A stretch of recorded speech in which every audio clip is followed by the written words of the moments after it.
লালু তার হাতের রক্তমাখা খাঁড়াটা মাথার উপরে বার দুই ঘুরিয়ে ভীষণ কর্কশ কণ্ঠে গর্জন করে উঠল। নেই, আর মাথা নেই। সে তো হবে না, আমার খুন চেপে গেছে। দাও, মাথা দাও, নইলে আজ আমি যাকে পাবো ধরে নরবলি দেব। দেবই, আমি আজ কিছুতেই শান্ত হব না। মা, মা, মাগো, জয় কালী। এই বলেই একটা মস্ত লাফ দিয়ে লালু হাড়ি কাঠের এদিক থেকে ওদিক গিয়ে পড়ল।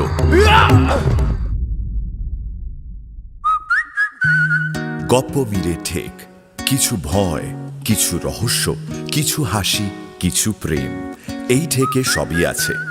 গপ্প মিলে ঠেকের আজকের গপ্প শরৎচন্দ্র চট্টোপাধ্যায় লেখা Lalu. Any digital copy of this content leading to piracy is a crime. এই গল্পের যে কোনো রকম পাইরেসির বিরুদ্ধে উপযুক্ত আইনি ব্যবস্থা নেওয়া হবে। পাইরেসি দণ্ডনীয় অপরাধ। অনুগ্রহ করে পাইরেসি করবেন না, পাইরেসি সাপোর্ট করবেন না। তাহলে শুরু করা যাক।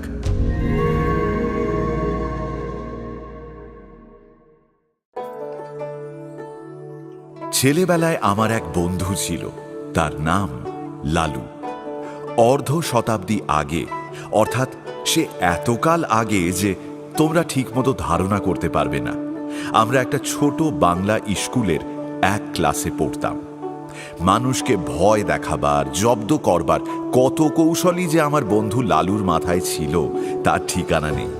ওর মাকে রবারের সাপ দেখিয়ে একবার এমন বিপদে ফেলেছিল যে তিনি পা মচকে প্রায় 7-8 দিন খুঁড়িয়ে খুঁড়িয়ে চলেছিলেন। লালুর মা ভীষণ রেগে গিয়ে বললেন, অনেক হয়েছে, এই ছেলেকে মানুষ করা আমার কম্য নয়। স্কুল থেকে ফিরে এসে সেই যে দৌড়াতে শুরু করে, আমি আর এই দোষীকে সামলাতে পারি না। শোনো লালুর বাবা, তুমি ওর জন্য একটা মাস্টার ঠিক করো। সন্ধেবেলা এসে পড়াতে বসবেন, ও আর উপদ্রব করবার সময় পাবে না। এ কথা শুনে লালুর বাবা বললেন, না, একদম না। আমার নিজের কখনো মাস্টার ছিল না। যা করেছি নিজের চেষ্টায় করেছি। নিজের চেষ্টায় অনেক দুঃখ কষ্ট সহ্য করে লেখাপড়া করে বড় উকিল হয়েছি গিন্নি। আমার ছেলেও আমার মতোই নিজের চেষ্টায় লেখাপড়া করবে। ওসব মাস্টার দিয়ে হবে না। কিন্তু শর্ত হলো এই যে, যেবার লালু ক্লাসের পরীক্ষায় প্রথম হতে পারবে না, তখন থেকে ওর বাড়িতে পড়ানো টিউটার আসবে। সে যাত্রা লালু পরিত্রাণ পেল, কিন্তু মনে মনে ও মার ওপর চটে রইল, কারণ উনি তার ঘাড়ে মাস্টার চাপানোর চেষ্টায় ছিলেন।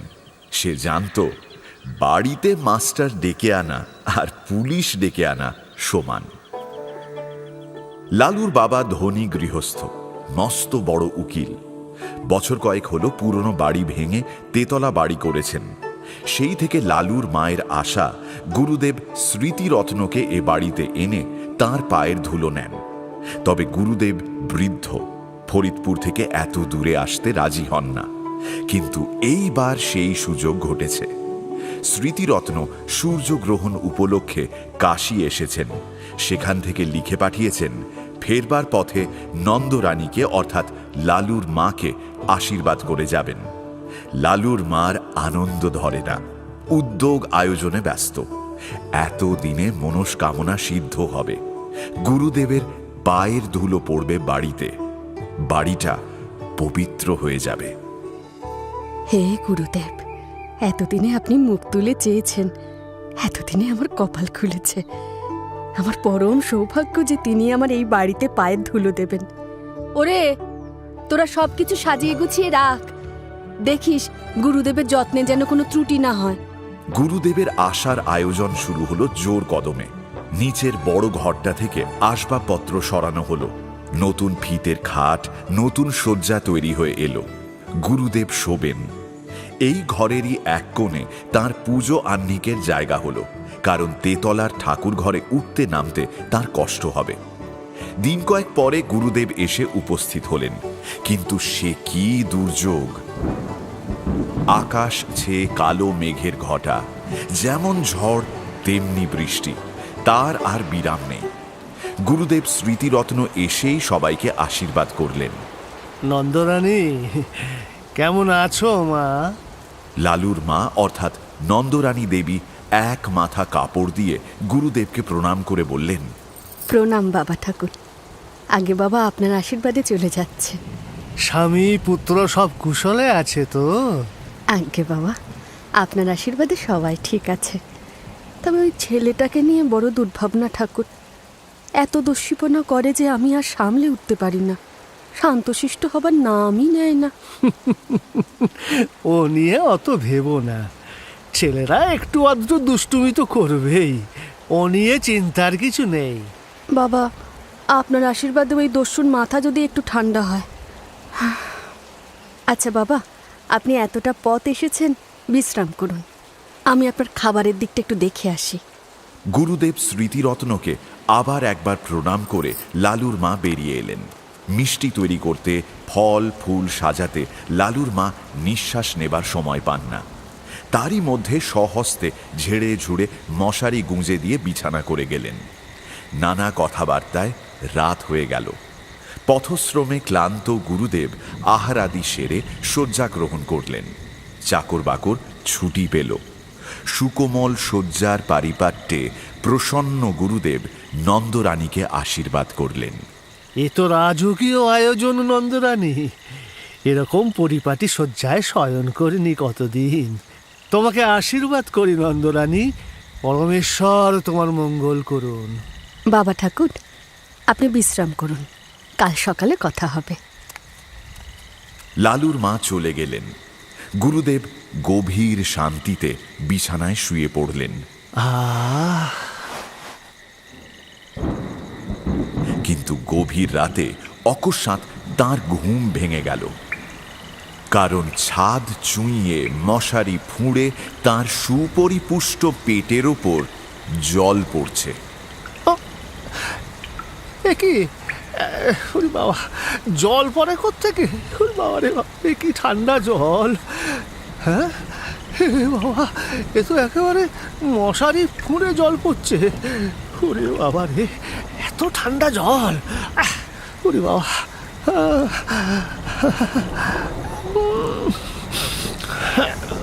গুরুদেবের আরামের ঘুম গেল ভেঙে। ব্যস্ত হয়ে তিনি বিছানার বাইরে এসে পেটটা মুছে ফেললেন আর মনে মনে বললেন, নন্দরানী নতুন বাড়ি করলো বটে, কিন্তু পশ্চিমের কড়া রোদে ছাদটা এর মধ্যেই ফেটেছে দেখছি।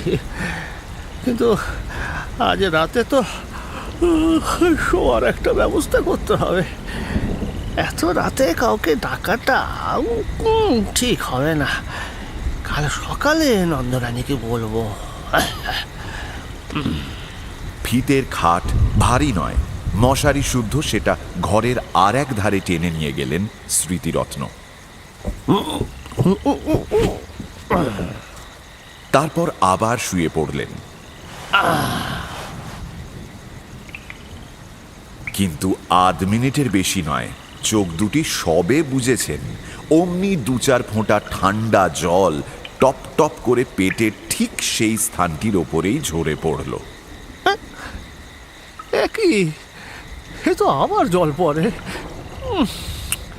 এ তো মহা ঝামেলা দেখছি।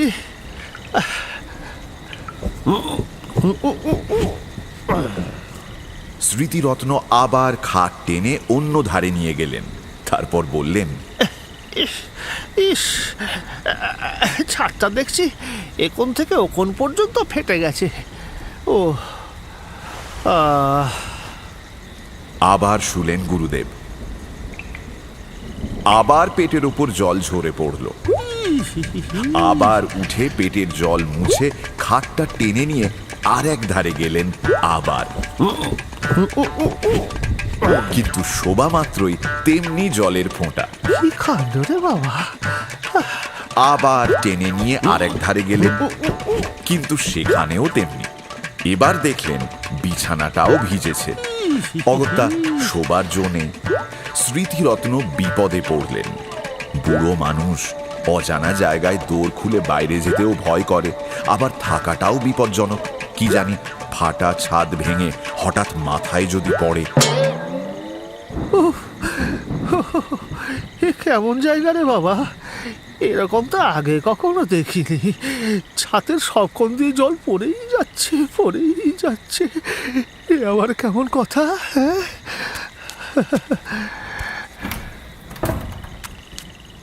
ভয়ে ভয়ে দরজা খুলে তিনি বারান্দায় এলেন।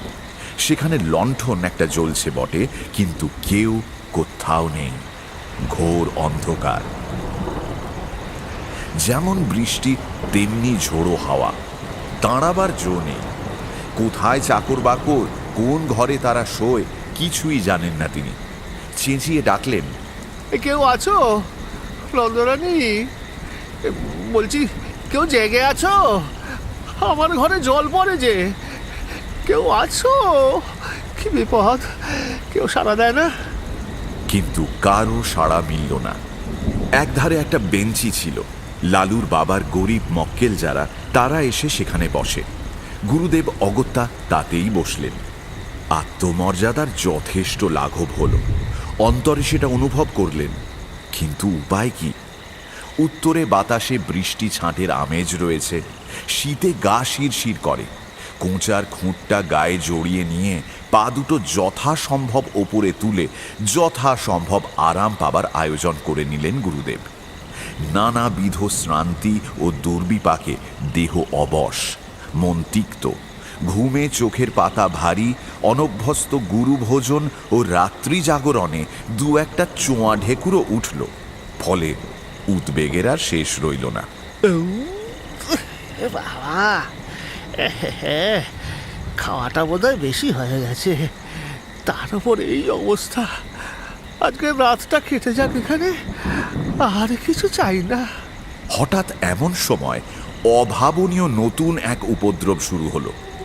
পশ্চিমের বড় বড় মশা দুই কানের পাশে এসে গান জুড়ে দিল। চোখের পাতা প্রথমে সাড়া দিতে চায় না, কিন্তু মন শঙ্কায় পরিপূর্ণ হয়ে গেল। কি জানি এরা সংখ্যায় কত? মাত্র মিনিট দুই অনিশ্চিত নিশ্চিত হলো। গুরুদেব বুঝলেন, সংখ্যায় এরা অগণিত। সে বাহিনীকে উপেক্ষা করে বিশ্বে এমন বীরপুরুষ কেউ নেই। যেমন তার জ্বলুনি, তেমনি তার চুলকুনি। না না না, এখানেও দেখছি শান্তি নেই। ওরে বাবা, এরা মশা না দানব? হ্যাঁ, ওই স্মৃতিরত্ন দ্রুত স্থান ত্যাগ করলেন, কিন্তু সেই বিপুল মশা বাহিনীও তাঁর সঙ্গ নিল। ঘরের মধ্যে জল, ঘরের বাইরে মশা। কোথায় যাবেন স্মৃতিরত্ন? হাত পায়ের নিরন্তর আক্ষেপে, গামছার সঘন সঞ্চালনে কিছুতেই তাদের আক্রমণ প্রতিহত করা যায় না। স্মৃতিরত্ন এপাশ থেকে ওপাশ ছুটে বেড়াতে লাগলেন। শীতের মধ্যেও তার গায়ে ঘাম দিল। বাবারে বাবারে বাবারে, আরে বাবারে, এটা আমাকে ছেঁকে দাও। ওরে আরে বাবা,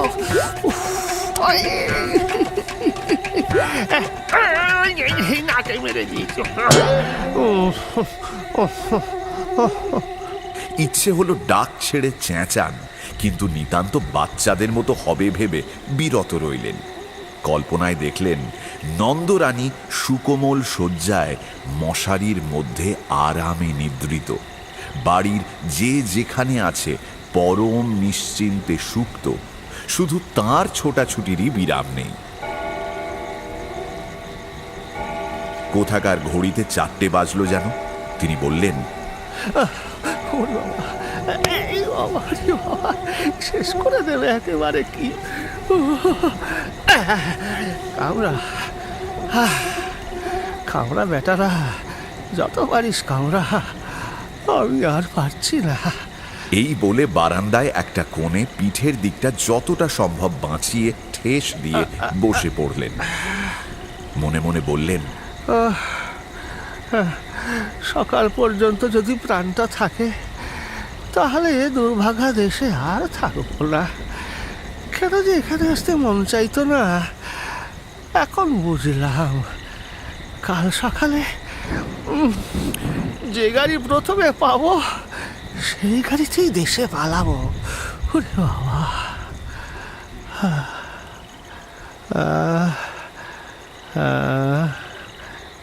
দেখতে দেখতে ঘুম এসে গেল। গভীর নিদ্রায় তার সারা রাতের সমস্ত দুঃখ মুছে গেল। স্মৃতিরত্ন অচেতন প্রায় ঘুমিয়ে পড়লেন। এদিকে নন্দরানী ভোর না হতেই উঠেছেন, গুরুদেবের পরিচর্যায় লাগতে হবে তো। রাতে গুরুদেব জলযোগ মাত্র করেছেন, যদিও তা গুরুতর, তবু মনের মধ্যে ক্ষোভ ছিল খাওয়া তেমন ভালো হয়নি। আজ দিনের বেলা নানা উপচারে তা ভরিয়ে তুলতে হবে। নিচে নেমে এলেন, দেখলেন দরজা খোলা। গুরুদেব তাঁর আগে উঠেছেন ভেবে একটু লজ্জা বোধ হল নন্দরানীর। ঘরের মধ্যে মুখ বাড়িয়ে দেখেন গুরুদেব নেই। কিন্তু এ কি ব্যাপার? উমা, এ আবার কি অবস্থা? লালুর মা দেখলেন দক্ষিণ দিকের খাট উত্তর দিকে, তার ক্যাম্বেসের ব্যাগটা জানালা ছেড়ে মাঝখানে নেমেছে। কোষাকুষি, আসন প্রভৃতি পূজা আহ্নিকের জিনিসপত্রগুলো সব এলোমেলো, স্থানভ্রষ্ট। কারণ কিছুই বুঝলেন না। বাইরে এসে তিনি যথারীতি চাকরদের ডাকলেন। কই রে, তোরা কোথায় গেলি? চাকর বাকরগুলো সব মরণের ঘুম হয়েছে। কি রে, কোথায় গেলি সব কটা?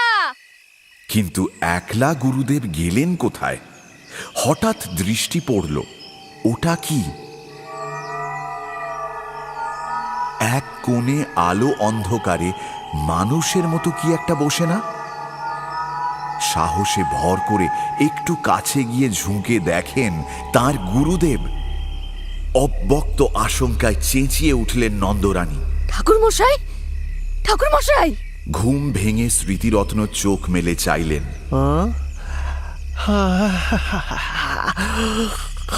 তারপর ধীরে ধীরে সোজা হয়ে বসলেন। নন্দরানী ভয়ে, ভাবনায়, লজ্জায় কেঁদে ফেলে জিজ্ঞাসা করলেন, ঠাকুর মশাই, আপনি এখানে কেন? স্মৃতিরত্ন উঠে দাঁড়িয়ে বললেন, সারা রাত দুঃখের আর পার ছিল না যে মা। কেন বাবা? নতুন বাড়ি করেছো বটে মা, কিন্তু ছাদ কোথাও আর আস্ত নেই। সারা রাতের বৃষ্টি বাদল বাইরে তো পড়েনি, পড়েছে আমার গায়ের ওপর। খাট টেনে যেখানেই যাই সেখানেই পড়ে জল। পাছে ছাদ ভেঙে মাথায় পড়ে, তাই পালিয়ে এলাম বাইরে। কিন্তু তাতেই কি আর রক্ষে আছে মা? পঙ্গপালের মতো ডাঁশ মশা ঝাঁকে ঝাঁকে সারা রাত যেন ছুটলে খেয়েছে। এধার থেকে ছুটে ওধারে যাই, আবার ওধার থেকে ছুটে এধারে আসি। গায়ের অর্ধেক রক্ত বোধ করি আর নেই মা। বহু প্রয়াস, বহু সাধ্য সাধনায় ঘরে আনা বৃদ্ধ গুরুদেবের অবস্থা দেখে নন্দরানীর দু চোখ অশ্রু সজল হয়ে উঠল। তিনি বললেন, কিন্তু বাবা, বাড়িটা যে তেতলা, আপনার ঘরের উপর আরো যে দুটো ঘর আছে, বৃষ্টির জল তিনটে ছাদ ফুঁড়ে নামবে কি করে? কিন্তু বলতে বলতেই তার হঠাৎ মনে হলো এ হয়তো ওই শয়তান লালুর কোনো রকম শয়তানি বুদ্ধি।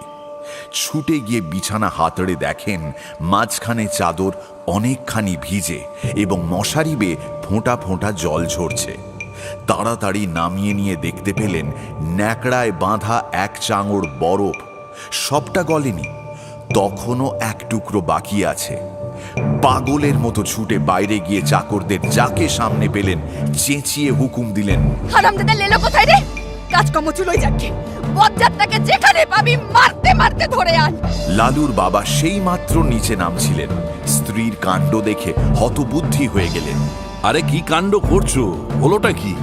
নন্দরানী কেঁদে ফেলে বললেন, হয় তোমার ওই লেলোকে বাড়ি থেকে তাড়াও, না হয় আজই আমি গঙ্গায় ডুবে এ মহাপাতকের প্রায়শ্চিত্ত করব।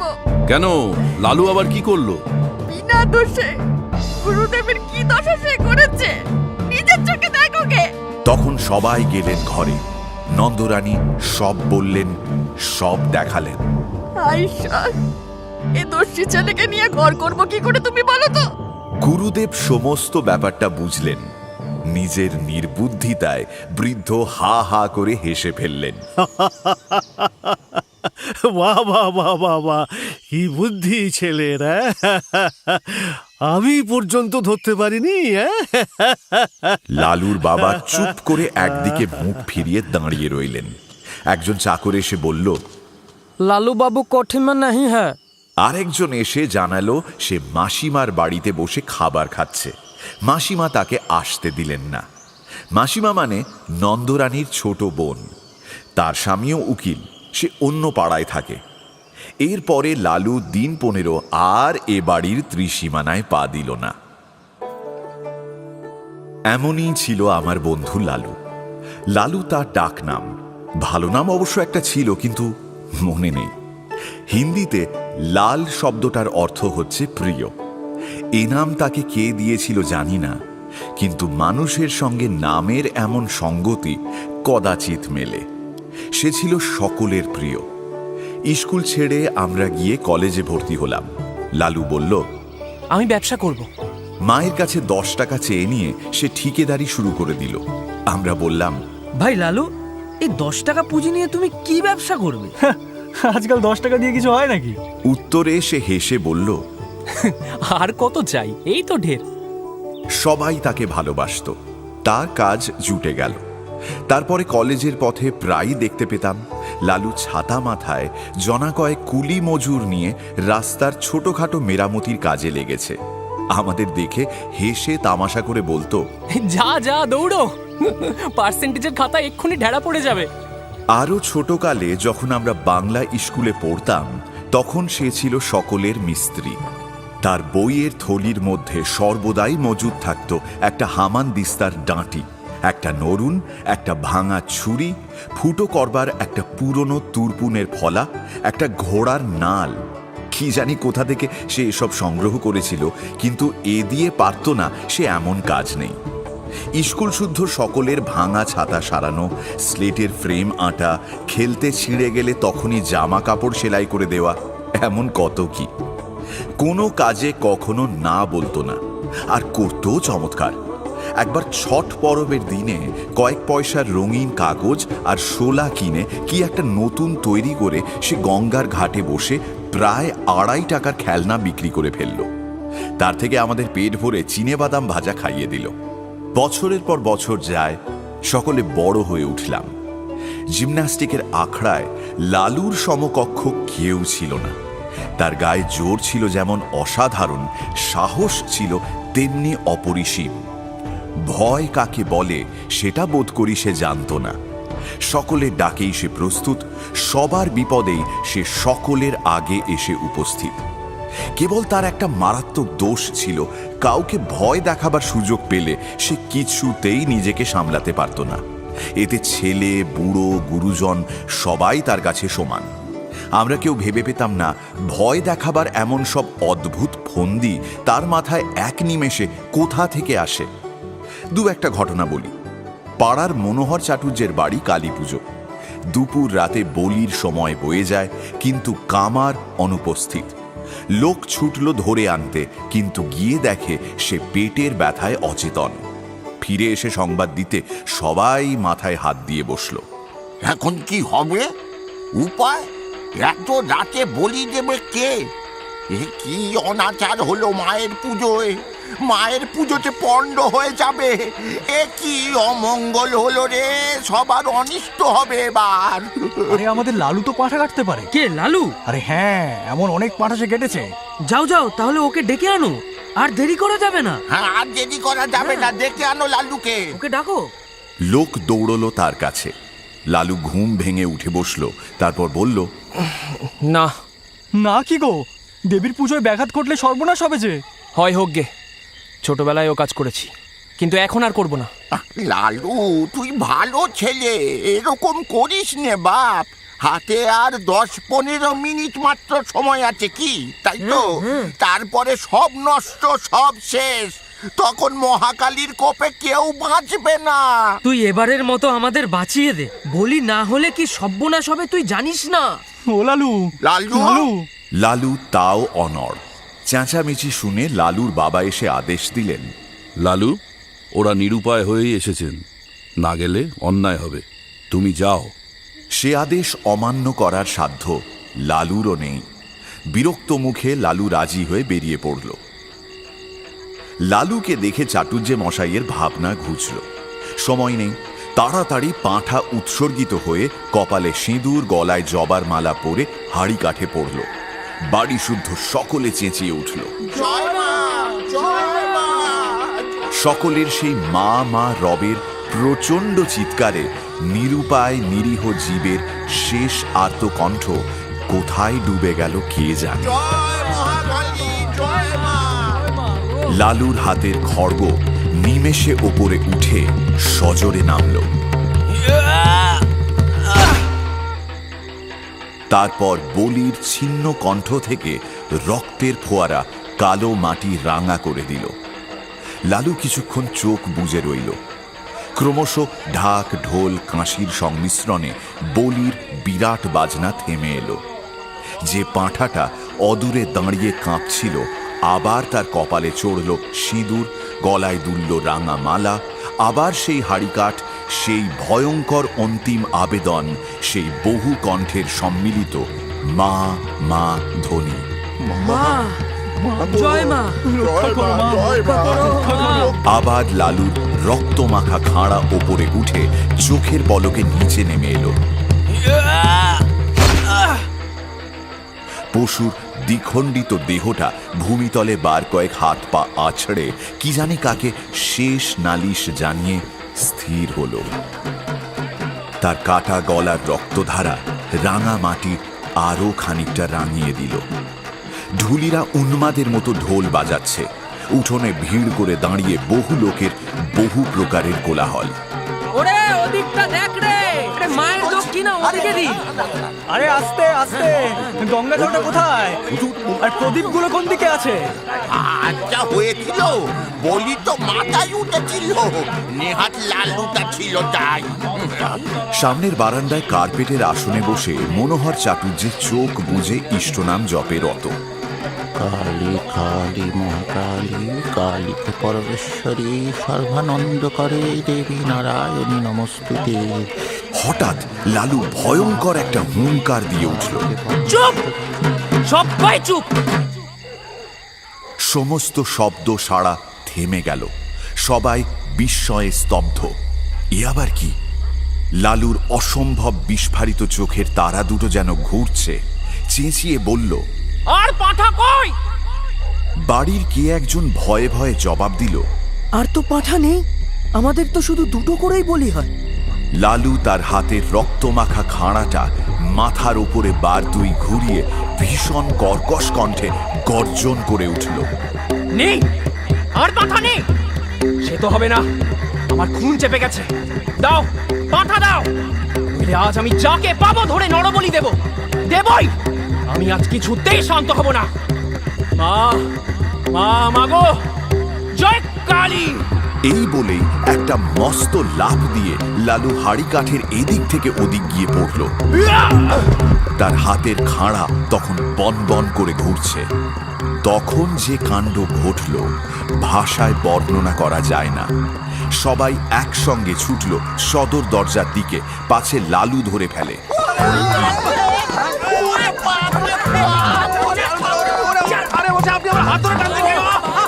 পালাবার চেষ্টায় বিষম ঠেলাঠেলি হুড়োমুড়িতে সেখানে যেন দক্ষযজ্ঞ বেঁধে গেল।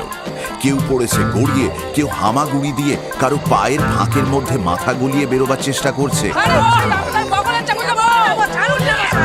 কারো গলা কারো বগলের চাপের মধ্যে পড়ে দম আটকাবার মতো হয়েছে। একজন আরেকজনের ঘাড়ের উপর দিয়ে পালাবার চেষ্টায় ভিড়ের মধ্যে মুখ থুবড়ে পড়েছে।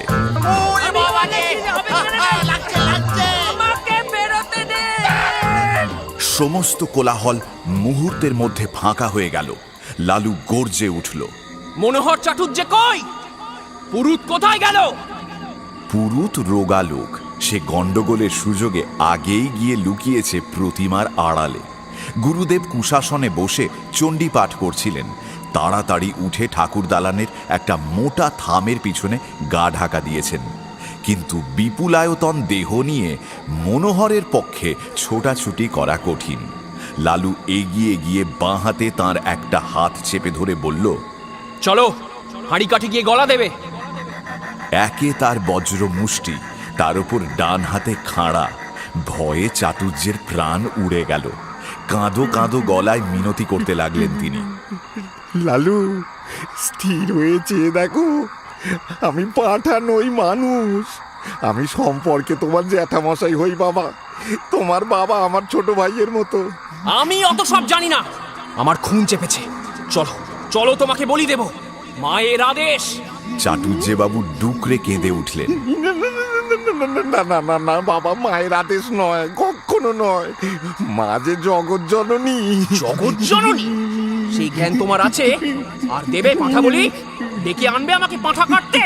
বলো। কোনোদিন নয় বাবা, আর কোনোদিন নয়। মায়ের সুমুখে 3 সত্যি করছি, আজ থেকে আমার বাড়িতে বলি বন্ধ। বন্ধ বন্ধ বন্ধ। ঠিক তো? ঠিক বাবা, ঠিক। আর কখনো না।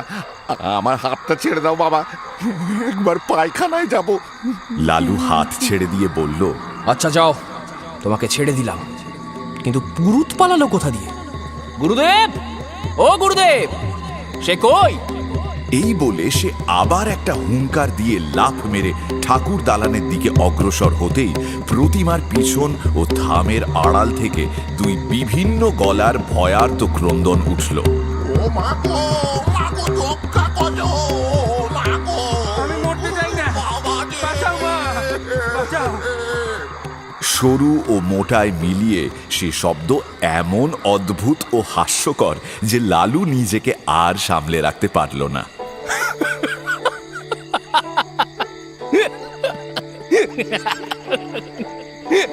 ভীষণ হেসে উঠে দুম করে মাটিতে খাঁড়াটা ফেলে দিয়ে এক দৌড়ে বাড়ি ছেড়ে পালালো লালু। তখন কারও বুঝতে বাকি রইল না খুন চাপাটাপা সব মিথ্যে, সবই তার চালাকি। লালু শয়তানি করে এতক্ষণ সবাইকে ভয় দেখাচ্ছিল। মিনিট 5 মধ্যে যে যেখানে পালিয়েছিল ফিরে এসে জুটল আবার। কত বড় বদমাইশ ছেলে দেখেছো? কি সাহস! মায়ের পুজো নিয়ে ছেলে খেলা করে পুরোটা নাটক করছিল। ইস, পুজোর কতটা বাকি আছে বলো তো? দেখেছো কত সময় নষ্ট হয়ে গেল।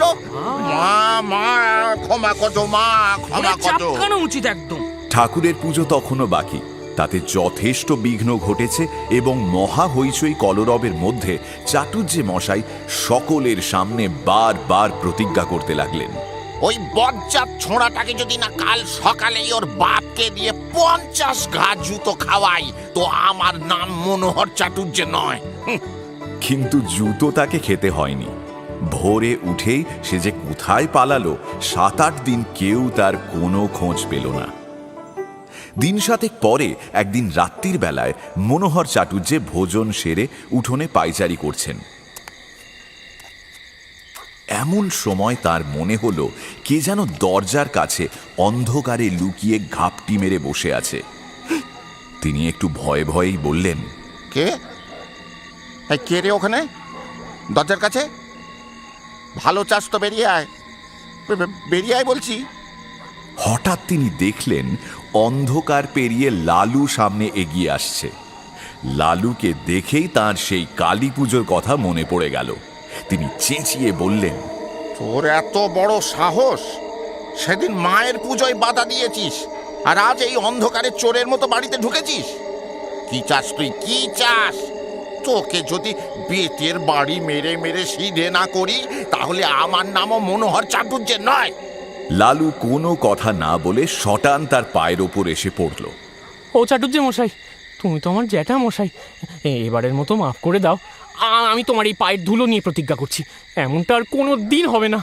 ও জ্যাঠামশাই, জ্যাঠামশাই, জ্যাঠামশাই গো, আমাকে ক্ষমা করে দাও। ঠিক আছে, যা যা বেরো। মনোহর চাটুর্যের মন গলে গেল, আর লালু তার পায়ের ধুলো নিয়ে সে যাত্রা বাবার ক্রোধ থেকে নিস্তার পেল। কিন্তু সে যাই হোক, দেবতার সামনে সত্য করেছিলেন বলে চাটুজ্জে বাড়ির কালী পুজোয় তখন থেকে পাঁঠা বলি উঠে গেল। আমাদের শহরে তখন শীত পড়েছে। হঠাৎ কলেরা দেখা দিল। তখনকার দিনে ওলা ওঠার নামে মানুষে ভয়ে হতজ্ঞান হতো। কারো কলেরা হয়েছে শুনতে পেলে সে পাড়ায় মানুষ থাকতো না।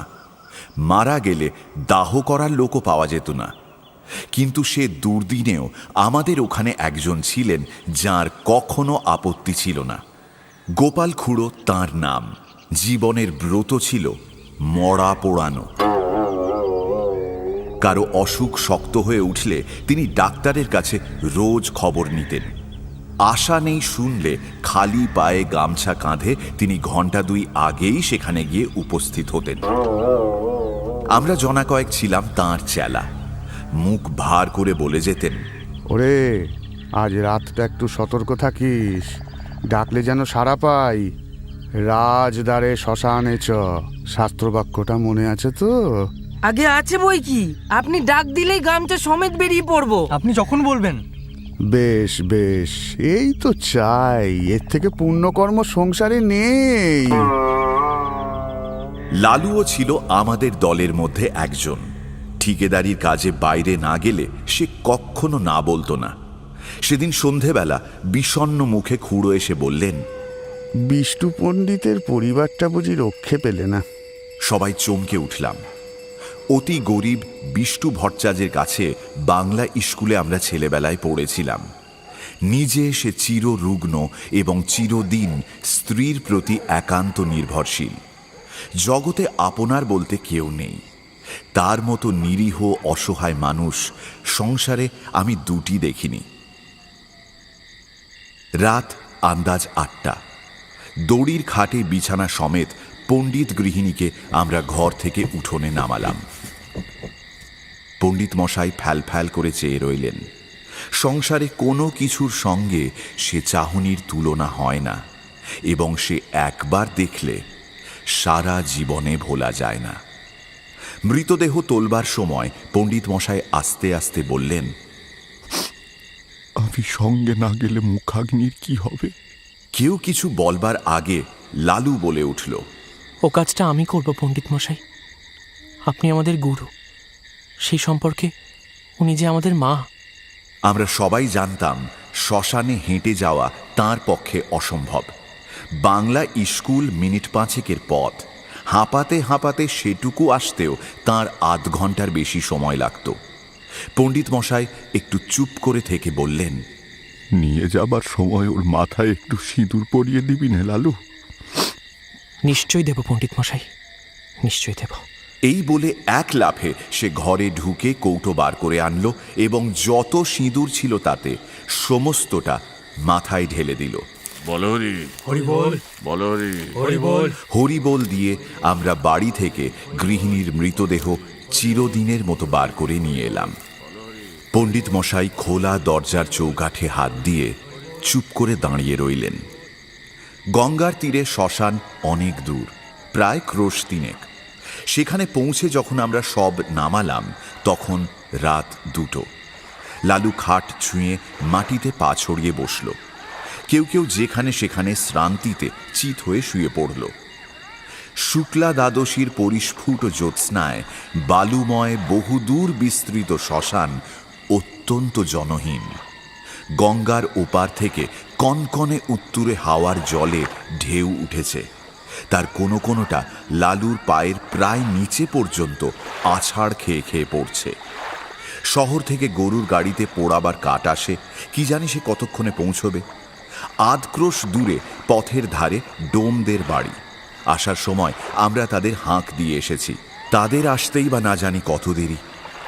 সহসা গঙ্গার ওপারে দিগন্তে একটা গাঢ় কালো মেঘ উঠে প্রবল উত্তুরে হাওয়ায় হু হু করে সেটা এপারে ছুটে আসতে লাগলো। গোপাল খুড়ো সভয়ে বললেন, লক্ষণ ভালো ঠেকছে না রে, বৃষ্টি হতে পারে।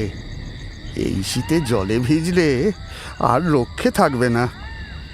কাছে আশ্রয় কোথাও নেই, একটা বড় গাছ পর্যন্ত না। কতকটা দূরে ঠাকুরবাড়ির আমবাগানে মালিদের ঘর আছে বটে, কিন্তু অতখানি ছোটা তো সহজ নয়। দেখতে দেখতে আকাশ গেল ছেয়ে, চাঁদের আলো ডুবল অন্ধকারে। ওপার থেকে বৃষ্টি ধারার শোঁ শোঁ শব্দ এলো কানে। ক্রমশ সেটা নিকটতর হয়ে উঠল। আগাম 2-10 ফোঁটা সকলেরই গায়ে এসে পড়ল তীরের মতো। কি করি ভাবতে ভাবতেই মুষল ধারায় বৃষ্টি নেমে এলো। মরা রইল পড়ে, প্রাণ বাঁচাতে কে যে কোথায় ছুট দিল তার ঠিক ঠিকানা নেই। জল থামার পর ঘণ্টা খানেক বাদে একে একে সবাই ফিরে এলাম। মেঘ গেছে কেটে, চাঁদের আলো ফুটেছে দিনের মতো। ইতিমধ্যে গরুর গাড়ি এসে পৌঁছেছে। গাড়োয়ান কাঠ এবং শবদাহের অন্যান্য উপকরণ নামিয়ে দিয়ে ফিরে যাবার উদ্যোগ করছে, কিন্তু ডোমদের দেখা নেই। গোপাল খুড়ো বললেন, ও বেটারা ওই রকম, শীতে ঘর থেকে বেরোতে চায় না। মণি বলল, কিন্তু লালু এখনো ফিরলো না কেন?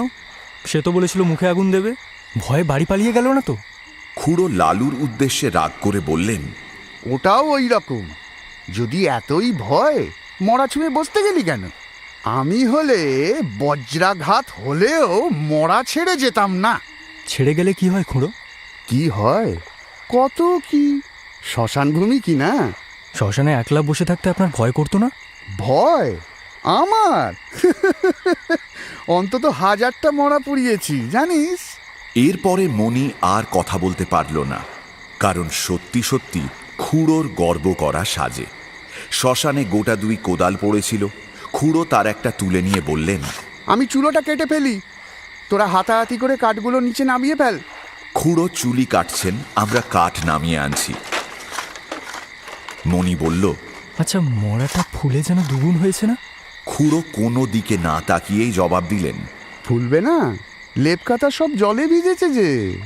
কিন্তু তুলো জলে ভিজলে তো চুপসে ছোট হয়ে যাবে খুড়ো, ফুলবে না তো? কথাটা শুনে খুড়ো রাগ করে উঠলেন। তোর ভারী বুদ্ধি না, যা করছিস কর। কাঠ বওয়া প্রায় শেষ হয়ে এলো।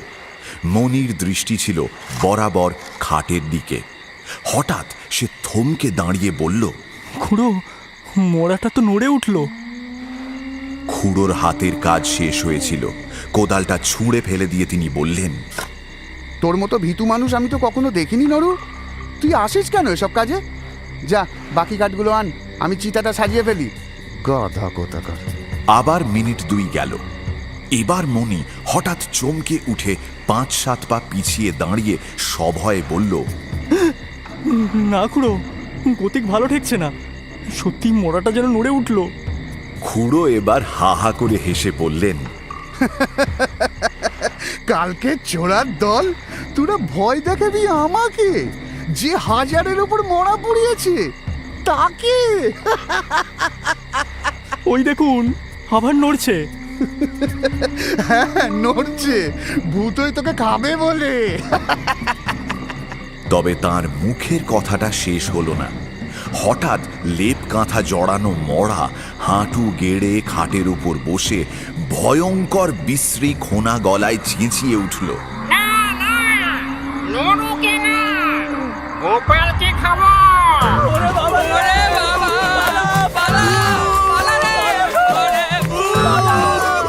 আমরা সবাই ঊর্ধ্বশ্বাসে দৌড় মারলাম। গোপাল খুড়োর সামনে ছিল কাঠের স্তূপ। তিনি ওপরের দিকে আমাদের পেছনে ছুটতে না পেরে ঝাঁপিয়ে গিয়ে পড়লেন গঙ্গার জলে। সেই কনকনে ঠান্ডা 1 বুক জলে দাঁড়িয়ে চেঁচাতে লাগলেন গোপাল খুড়ো, বাবা গো, গেছি গো, ভূতে খেয়ে ফেললো গো, রাম রাম রাম রাম রাম রাম রাম রাম রাম রাম রাম রাম। এদিকে সেই ভূতও তখন মুখের ঢাকা ফেলে দিয়ে চেঁচাতে লাগলো, ওরে নির্মল, মণি, নড়ু, পালাস নে রে, আরে আমি লালু। লালুর কণ্ঠস্বর আমাদের কানে পৌঁছল। নিজেদের নির্বুদ্ধিতায় অত্যন্ত লজ্জা পেয়ে সবাই ফিরে এলাম। গোপাল খুড়ো শীতে কাঁপতে কাঁপতে ডাঙায় উঠলেন। লালু তার পায়ের ধুলো নিয়ে সলজ্জে বলল, সবাই জলের ভয়ে পালালো, কিন্তু আমি ওই মরা ছেড়ে যেতে পারলাম না, তাই লেপের মধ্যে গিয়ে ঢুকে পড়েছিলাম। বেশ করেছিলে বাবা, খাসা বুদ্ধি করেছিলে। এখন যাও, ভালো করে গঙ্গা মাটি মুখে চান করো গে। এমন শয়তান ছেলে আমি জন্মে দেখিনি বাবা। কিন্তু তিনি মনে মনে তাকে ক্ষমা করলেন। বুঝলেন, এত বড় ভয়শূন্যতা তাঁর পক্ষেও অসম্ভব। এই রাতে একাকী শ্মশানে কলেরার মরা, কলেরার বিছানা, এসব সে গ্রাহ্যই করল না। মুখে আগুন দেবার কথায় খুড়ো আপত্তি জানালেন, না, সে হবে না। তোর মা শুনতে পেলে আর আমার মুখ দেখবেন না।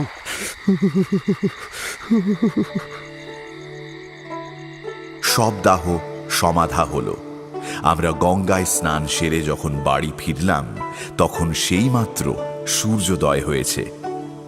এমনই ছিল আমাদের বন্ধু লালু, ডাকাবুকো, সাহসী, বেপরোয়া, বদমাইশ, কিন্তু সবার প্রিয়।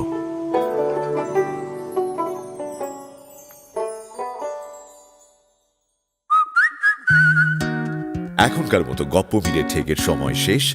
পরের সপ্তাহে আরো একটা নতুন গপ্প নিয়ে আসবো আমি। Till then, like, share and subscribe to my channel and don't forget to click on the bell icon for notifications. নিজে তো শুনছেনই, সঙ্গে বন্ধুদেরও জানান। প্রত্যেক শনিবার রাত 9টায় আমি মীর নিয়ে আসি গপ্প মিলে ঠেক, আপনার গপ্পের প্লেলিস্ট।